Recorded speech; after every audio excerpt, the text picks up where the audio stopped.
We continue to read gospel passages from Luke's gospel, and we continue to learn about Jesus' public ministry. In our gospel passage for this 16th Sunday in ordinary time, Jesus enters a familiar town and a familiar home. It's the home of Martha and Mary. Our account is from Luke chapter 10, verses 38 to 42. Let's take a listen. Jesus entered a village where a woman whose name was Martha welcomed him. She had a sister named Mary who sat beside the Lord at his feet, listening to him speak. Martha, burdened with much serving, came to him and said, "Lord, do you not care that my sister has left me by myself to do the serving? Tell her to help me."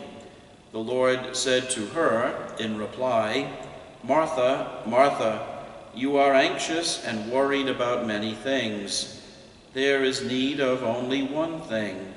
Mary has chosen the better part, and it will not be taken from her." Two sisters, two approaches to how they should interact with this most important visitor, Jesus. Martha takes on the role of servant, no doubt preparing food and drink for someone who has been traveling. Mary takes on the role of listener, sitting at the feet of Jesus, taking in every word that he speaks. Martha gets a bit frustrated and thinks it is unfair that she is doing all the work. Would you agree?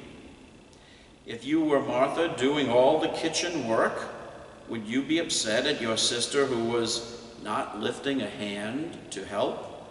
I suspect that most of us would be a bit angry. Jesus then does what is unexpected. He takes the side of Mary, who is doing none of the serving. He tells Martha that she is anxious and worried, and he says Mary's choice to sit at his feet is the better choice. Are you surprised by that? We might even be thinking of suggestions. Couldn't they both share in the kitchen work? And then both could sit down and listen. Jesus highlights the importance of taking time to sit at his feet and listen to him, to give that undivided attention. Mary, who knows it is a good thing to learn from the Master, is taking precisely that time to do it. Maybe later, Mary will be busy about many things, but for the moment, she is comfortable just taking in all that Jesus is saying. Some spiritual writers have suggested that each sister represents an approach to our lives of faith and our lives of ministry. On the one hand, we can be quiet, reflective, or on the other, we can be active. Think of those in religious life.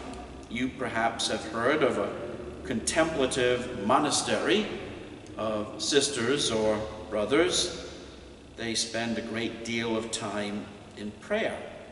And then, on the other hand, there are active communities of religious men and women. Think of those religious sisters or brothers who taught you in elementary school or high school. For all of us, there needs to be a blend, I think, of both a prayer that is quiet. We need that in our spiritual lives, but we also need that apostolic quality, that going out, doing, helping. Maybe it's not either or, but both and. What do you think? Let the gospel fill your week. See you in church. For now, God bless.